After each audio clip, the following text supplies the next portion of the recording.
اور شدھ جس کو آپ کہہ رہے ہیں دقیق اردو، وہ بھی اسی طرح رواج پائے گی. بالکل صحیح. اور یہی معاملہ سر اگر ہم اردو سے نکل کے ہم اگر مزید اس کے چھوٹے لیول پہ آ جائیں تو پنجابی پر بھی، سندھی پر بھی، بلوچی پر بھی ہمیں یہی ساری صورتیں نظر آتی ہیں کہ وہاں پر بعض اوقات تو میں نے یہاں تک دیکھا ہے کہ لکھے ہوتے بورڈز لکھے ہوتے ہیں کہ یہاں پر پنجابی بولنا الاؤ نہیں ہے. اور میں پچھلے دنوں ہندوستان کی جس طرح سے آپ نے بات کی تو وہ لوگ اس زبان پر جو ہے ظاہر عبور حاصل کر رہے ہیں اور اس چیز میں، بلکہ آج کا یہ دن ہے انٹرنیشنل مدر لینگویج ڈے، اس کو انیشیٹ کرنے والا بنگلہ دیش ہے. یعنی انہوں نے اس چیز کے متعلق انیشیٹو لیا اور آج یہ دن ہم منا رہے ہیں.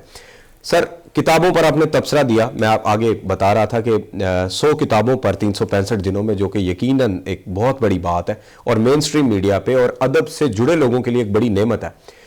کتابیں کسی بھی سوسائٹی کا عکاس ہوتی ہیں، اس معاشرے کا عکاس ہوتی ہیں. تو آپ نے جتنی کتابوں کا مطالعہ کیا، یہ جتنے لوگوں تک ان کا تبصرہ پہنچایا، تو ایک زبان کی تعریف، کیونکہ زبان عکاس ہوتی ہے نارمز اینڈ ویلیوز اور کلچرز کی.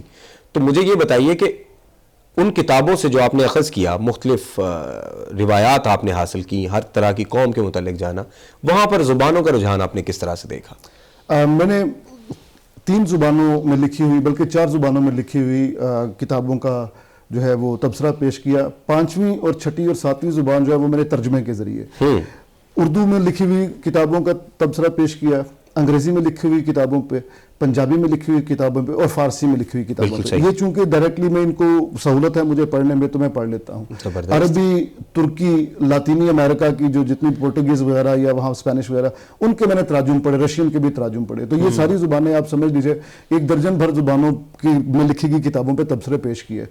تو آپ کا سوال بہت ہی دلچسپ ہے، اور آپ اگر یہ سوال نہ کرتے تو میں بھی شاید آج اس نتیجے پہ نہ پہنچتا کہ جب میں نے اصل زبان میں کسی تحریر کو پڑھا ہے، اس کا نشہ کچھ اور تھا، اس میں چاشنی تھی. جب میں نے ترجمہ پڑھا ہے تو مجھے لگا کہ کچھ چیز مسنگ ہے، میری ایکسس سے کچھ بس 2 بالش دور رہ گئی ہے، اور اگر 2 بالش میں بڑھا دیتا آگے ہاتھ تو شاید میرے ہاتھ میں وہ آ جاتا. شاید اس کی وجہ یہ ہے کہ کہتے ہیں کہ میٹافر از ناٹ ٹرانسلیٹیبل. آپ کسی بھی طرح استعارے کی ٹرانسلیشن نہیں کر سکتے. استعارے کو انڈرسٹینڈ کرنا ہے، اگر سمجھنا ہے تو اسی ثقافت میں، اسی مٹی میں جانا پڑتا ہے. محاورے کو سمجھنا ہے تو محاورہ اپنے معنی اپنے آپ پر تبھی کھولے گا جب آپ اس ثقافت میں چلے جائیں گے. ورنہ وہ ایک خسرو رضوی صاحب بتاتے ہیں کہ ایک شعر تھا کام بڑھئی کا دام بڑھئی کا، اس میں نا یہ آ رہا تھا، یہ ردیف اور قافیہ تھے.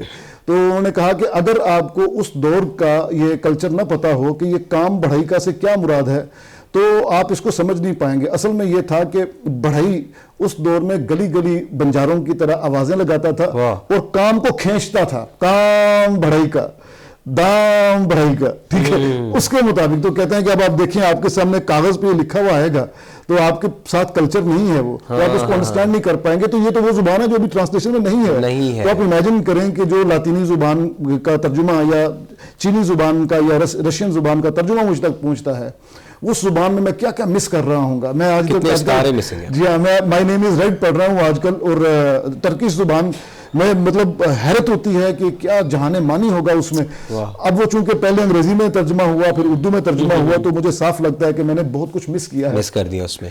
جی یعنی کہیں نہ کہیں کتابیں بھی عکاس ہیں ان ساری چیزوں کی کہ جو کسی ایک سوسائٹی میں موجود ہیں. بالکل. آخر میں سر چونکہ پروگرام اختتامی مراحل میں اور میں یہ جاننا چاہ رہا ہوں اوور ویو، جو کہ آپ چونکہ ادیب ہیں، ایک شاعر ہیں، اور کہا جاتا ہے کہ ایک شاعر اور ایک ادیب جہاں دنیا 2x کی سپیڈ سے بڑھتی چلی جا رہی ہوتی ہے، ایک شاعر اور ایک ادیب شاید 0.5x پہ آگے سے سمجھ رہا ہوتا ہے، اس کو آبزرو کر رہا ہوتا ہے.